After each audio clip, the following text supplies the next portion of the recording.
this is when we get a chance to just kind of be able to discuss kind of off the cuff what we think is happening in this space. And, Steve, I want you to give just a little tiny bit of your background so that they understand your wealth of experience. Sure. Well, thanks for having me. It's always a pleasure, Kathryn, to catch up with you. 25 years in automotive, mostly working in marketplaces, wholesale B2B used vehicle marketplaces, and then consumer-facing advertising marketplaces like Auto Trader, and then TrueCar. And then more recently, as of 3.5 years ago, I find myself at this point in my career investing in early stage companies, mobility and automotive tech companies. And we've made 26 investments over the last 3 years. And it's a really exciting time. We're trying to benefit from all of these trends that are morphing and changing the industry. And it helps to have, I'm an entrepreneur, as you know. We were just talking. You are indeed. That. And I have to say, to me, my favorite people are investors, because they're the ones that have the vision of helping you, and so I'm really glad that it's going well. Certainly a space that needs it, automotive. And then you and I have gotten to be very lively discussing about this unique space within automotive, the commercial vehicle business space, right? And so you gave me 3 things that we were going to talk about, kind of around, how you are seeing today, right? What the opportunity for commercial really is. And so I just thought I've laid them out in 3 slides, and we'll just talk about them a little bit. I remember the day when you sent me, or I saw in your weekly and monthly newsletter, which I recommend everybody to search for that, Automotive Ventures, and sign up for it. But that you had a diagram of a dealership's office and showed all the different things. And I sent it back and said, "Where's commercial?" Right. That was a while ago. And since then, I think you're seeing it too, right?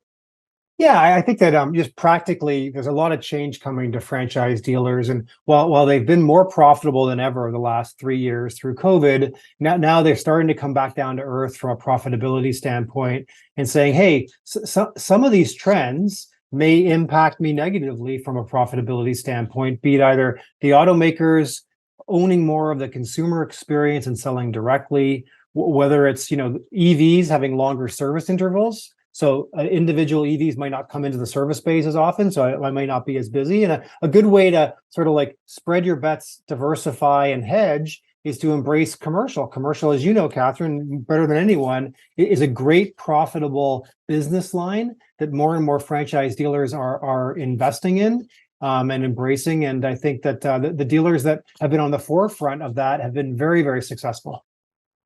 And I love how it's really about the community. And that's why I picked these photos to represent it, is that, dealers, when I came into the dealer industry back in 2012, I really didn't understand, but dealerships are really kind of a backbone of a community. That's how they, how they see themselves. That's how they try to behave.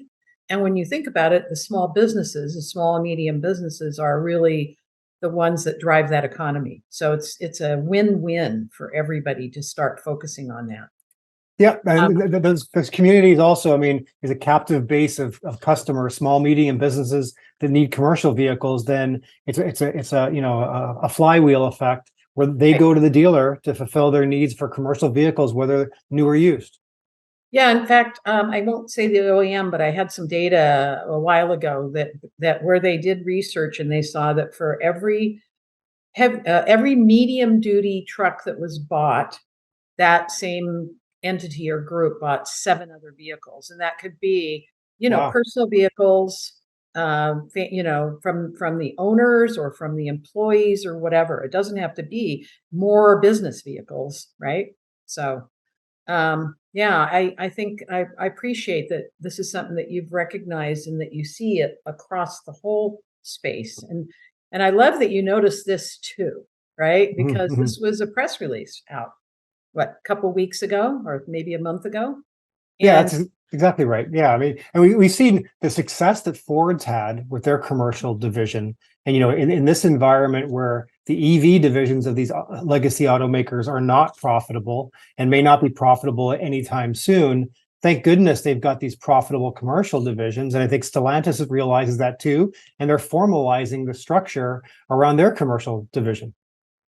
and somewhere in between some Ford Pro announcements and this, General Motors re-envisioned their commercial group and launched it as GM Envolve, with this concept around it's not just helping the businesses with their vehicles, it's all the other services that the OEM has taken an involvement with, around telematics, around fleet management, gas cards, charging, all these different things that they want to be a partner with the dealer in that relationship with the customers. Yep, yep, A lot of exactly the right. Yeah, I would say more so than we felt historically. There's always been this interesting tension between franchise dealers and their automakers, but on the commercial side, there seems to be much more collaboration. I think the tension is still there too, but I think what's happened is, honestly, is that the OEMs saw, like you said, they saw the success, but they also saw what happened during the pandemic. And our comment about it's recession proof. What I had heard, and I'm not going to say which OEM, they never did anything about commercial because it was just so steady. They didn't have to. Well, that's kind of a silly approach to any steady business. What you want to do is you want to fuel it. You want to lean into it. You want to make more things happen if it's a good place to be. And I think that's what we're seeing, is that they're seeing, well, what else could we do for them? How else Right. could we make them? And one of the things I pointed out earlier today was commercial buyers are 5 times more loyal. And I think you've seen brand loyalty has really changed a lot. Yeah, 100%, especially in this day and age of EVs where there's more options. And also I think on the passenger vehicle side, it's more commoditized now. Right. But on the commercial side, like you said, I mean, much more loyalty than you would experience on the passenger side. Well, I love the technology group with the panel was just before this, and so I know they were talking about ways that dealers and their customers can be more efficient, and what are the kinds of things that have been happening around, being more able to do things online. And this was something that we did as a result of the lack of inventory. And I'm sure you saw what happened starting in 21, right? Yeah, I mean that's exactly right. I mean, kudos to you to always be ahead of these changes and helping push the industry forward. But I mean, surfacing better data for the consumer, but also for the dealer's benefit, has been transformational in terms of the commercial space. And Work Truck Solutions has been on the bleeding edge of that, pushing that forward. Yeah, it's been challenging for sure. The that push me pull you of technology and the commercial space when I started back in 2007 was very generational. I'll just put it that way. It seems like the politest way to say it. And very technology resistant. And so it takes time. One of the words that has come up a lot over the last 2 days is the word trust. This how do you help people transition to anything new? Like whether it's going from, not knowing how to even use email, which is I experienced, but, or to go to electric vehicles. Mhm. There's this whole, kind of trust aspect that especially businesses need to have, because it's so foundational to their day to day and what they need to accomplish. Which probably comes back to your point about loyalty, right? I mean, if the dealer can establish trust and be a genuinely trusted partner with a small, medium business around whatever their commercial needs are, it probably doesn't engender trust that pays dividends down the road. Yeah. Well, again, I appreciate that you identified these. I thought they were definitely things that we've been focused on. And so now we get to the really fun part. All right. Oops. Actually, I forgot. I had some other examples of this here. Build to order, van builder, all sorts of things that you can kind of do. All right. Now let's talk about fun stuff. You are Mhm. probably the person that I know personally that has the most high level view, 360 view, engaged view around all things mobility. Right. And so last week I was in Las Vegas at what was called Delivery Con. So it was Hmm. produced by Bobbitt. And I was on a panel with Matthew Doss, who was the guy that he used to be in charge of the New York medallion. Oh, Uh, sure. Wow. he's the head of the Transport Regulation Association. I forget. Transit Authority, maybe. Yeah, and Yep. and the national one, and then the other guy, Bill, was with eBliss, which is a electric bike, and we were talking about, especially in urban spaces, right? All the challenges of things like the fight for the curb. Yep. It was very stimulating to me because it was a viewpoint that I hadn't really had before. And it made me go, okay, now I think commercial vehicles really needs to be thinking outside of the box on what it really is. So what do you know? Because I know you know a lot. Well, I mean, I don't know that I know any more than you, but this interesting movement towards what they're calling like a 15-minute city, trying to get inhabitants to live in the city and walk to the grocery store and walk to parks, et cetera, is very, very, very interesting. And I know there's been a little bit of a political backlash, but you look at what's going on in cities such as San Francisco, we need to make positive efforts to getting people to live in these cities, look after these cities, et cetera.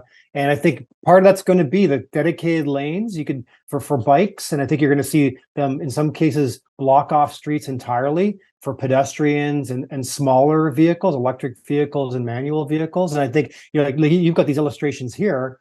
I mean, the commercial space needs to get redefined as well. The way we're going to deliver packages in the future, deliver goods, deliver services to people's work or home has to accommodate these changes that are going on. And then you've also got to move obviously towards decarbonization, Right. moving away from internal combustion vehicles to electric vehicles allowed us to open up these new like smaller either two-wheel or four-wheel vehicles. The confluence of the two is going to be very interesting to see where we end up and whether, as you've got here, UPS will move broad scale to more smaller vehicles that are electric, that are more sort of like urban friendly. Yeah. Are any of your portfolio companies kind of in this space, or have you been looking at any of them? Yeah, we've looked at a bunch of sort of more what I would call like micro Right. mobility investments. We actually made one. I can't divulge it yet. It's not public. Ah, They're out of New York City, and it is involved in last mile logistics and delivery. I'll huh? be excited when I can share that. We made that investment literally last week, but yeah, we continue to look at that space. It's very competitive in many of the areas. We think we found a nice gem company that's very defensible, but we definitely look at a lot of companies in this space.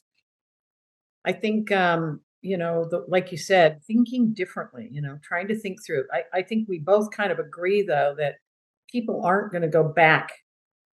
Consumers don't want to go back to the I'm in charge of getting all my stuff and driving somewhere and getting it and bringing it back, right? I mean, delivery is huge and it's not going away, Yeah, I mean, I would call that kind of like the quote unquote convenience economy that right? accelerated through COVID. But yeah, I mean, on demand everything now, whether it's food or products, and people's expectations really are like either immediate or next day delivery. And there's a big logistical challenges, a lot of which can be alleviated through these smaller vehicles.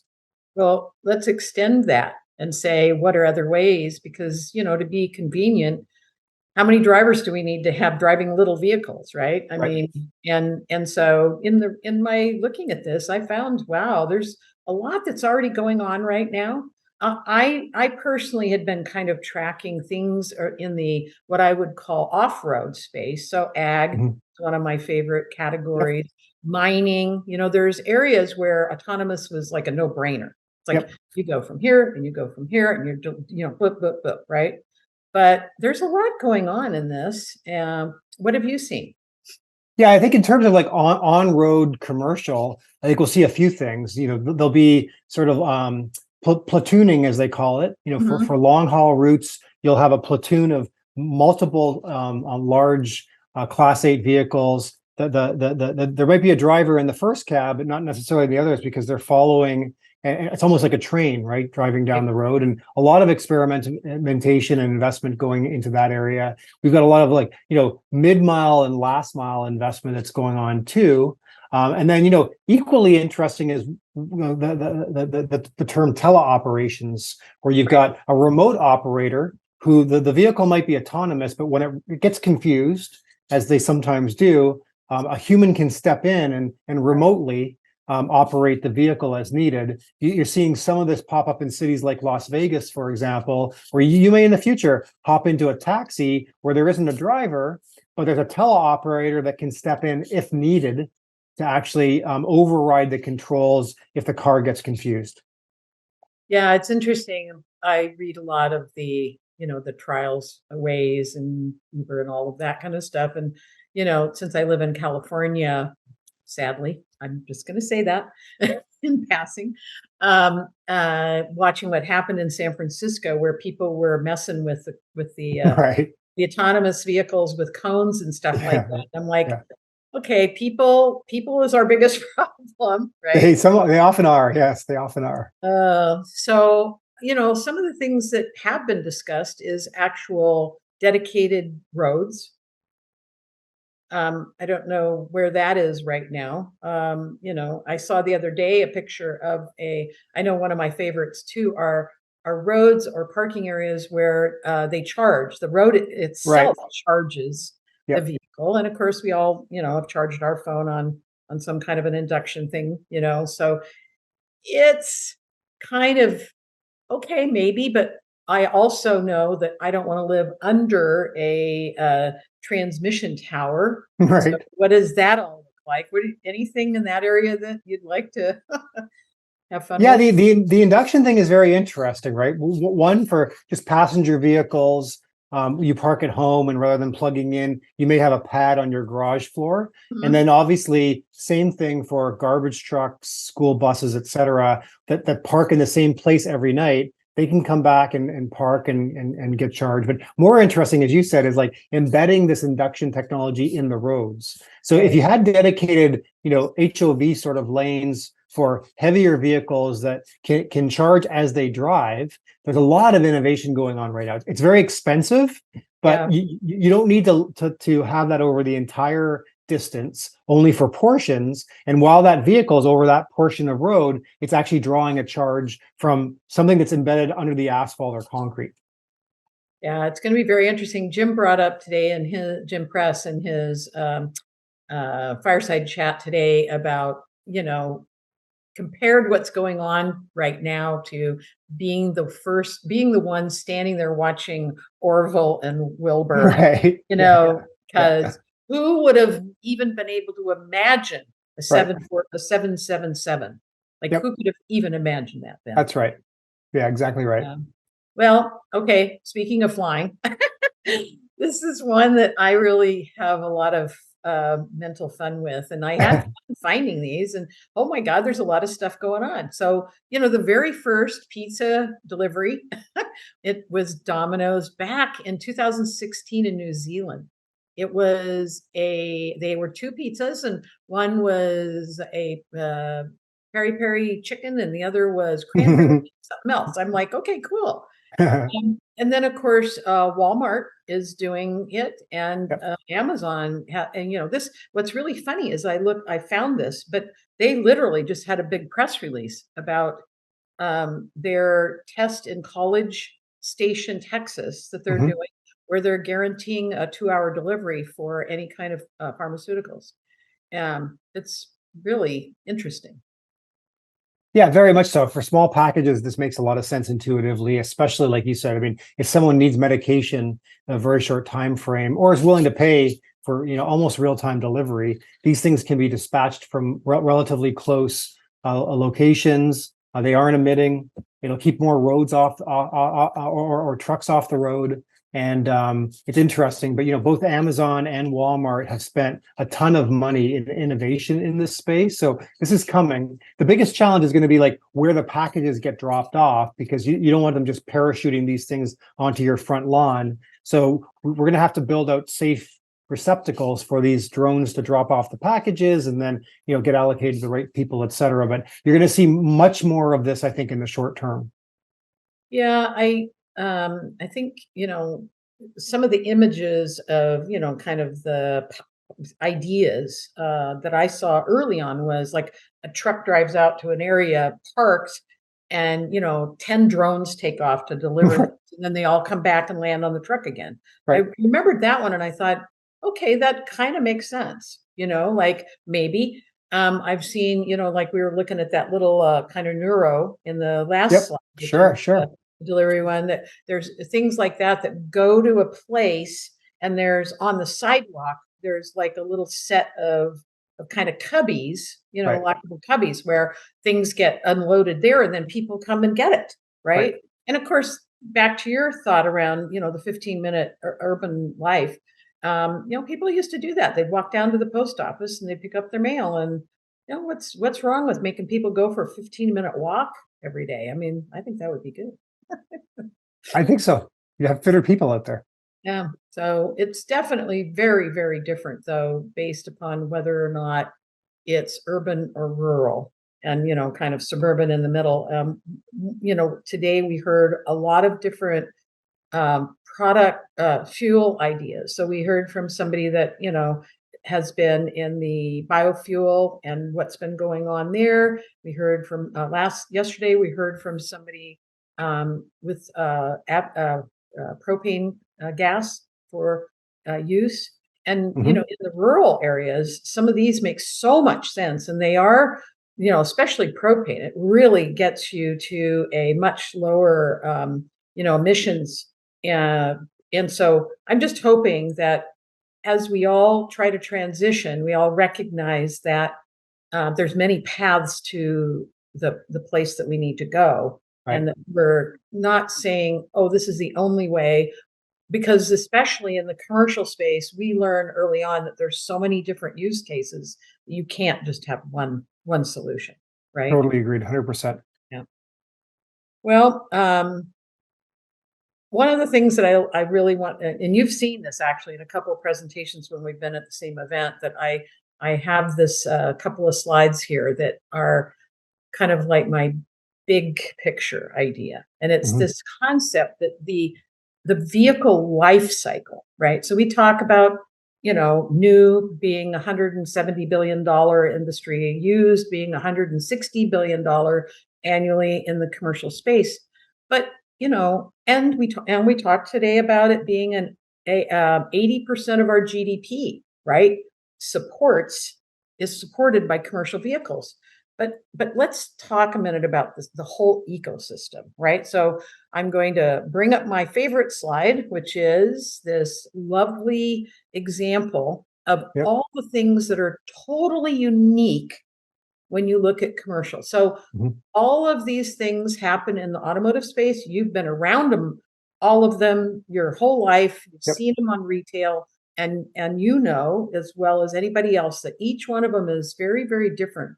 Mhm. When it comes to a business using a vehicle for their business needs. I mean, we might replace telematics with connected. We might. I mean, it's all the same kind of stuff, but it's different. Yeah, I mean, each of these you could dig into, and each is its own little ecosystem, right? With Mhm. customers and revenue sources and opportunities. But it is amazing laid out this way, just to look at the sort of complexity and interconnectedness of all of this. And if we had to go spend time on any of these to say, what does the future look like, and or where is there opportunity for entrepreneurs to be innovating, we could dig in and identify opportunities. But I think if nothing else, it just expresses just the sheer magnitude of the opportunity with $1.8 trillion, but also just the fact that it's exciting. There needs to be a lot of innovation across every single facet of the commercial space. Right. I would say today we're probably getting the most innovation definitely telematics has been a big deal, right? But just like a lot of other things, data doesn't help you if you have wads of it and you don't know what to do with it, if you don't Mhm. have some kind of actionable activity. And so, fleet management is really kind of this concept of how do we take some of this data and do we make it, actionable? So it used to be that, big fleet management companies and big fleets, right? That's it. But now with the some new technologies, the OEMs are pushing dealers to get involved locally with SMB, small to medium businesses, on how to help them, how to take the technologies that have been tested, the telematics that maybe they could get, but they wouldn't know what to do with it, and turn it into planning. And that was probably one of the things out of the last couple of days that was very much front and center. It's like you got to start planning things. You got to start looking, thinking that way, because this industry has been, I'll just show up at the dealer lot and hope that there is a truck that matches my needs. And if Mhm. not, I'll take something that matches 70% of it, Right. and it just that's not tenable anymore. They've gone up in pricing. You can't believe, because these are expensive vehicles to begin with. They've gone up 12 to $15,000 a piece, Wow. and so you have to get better at all of this. And even some of the things around, OEMs are looking at trying to maybe simplify and standardize some of their, but the upfits aren't going to be. They're going to be even more specialized for the use case, because that's where you get the benefit, Yep. the efficiencies. Yeah. No, I think you're exactly right. I think we're just scratching the surface now. As these vehicles come online and are more equipped with sensors, we should be able to help, ensure the driver is aware and drowsy and paying attention, which should lower insurance costs overall and help with some of the labor issues. Route optimization, to make sure that we're more efficient with capacity utilization, et cetera, and that the owners of these fleet units are making more money than they are before because of capacity utilization. And then you think of just what we've just started to do with predictive analytics, right? Anticipating when key components on the vehicle need to be repaired or Yes, replaced, and getting ahead of that, because downtime is money. that's And right. the fleet owner can't afford to have any downtime. And the vehicles now are smarter and better equipped to ensure we're going to be able to minimize downtime. Absolutely. Well, as always, I really appreciate you being here to help me wrap up and think about, kind of the fun, exciting things, because you got to think about that when you turn around and there's all that work to do, right? Yeah. Well, Kathryn, as always, it's really great to catch up, and thank you for having me on today.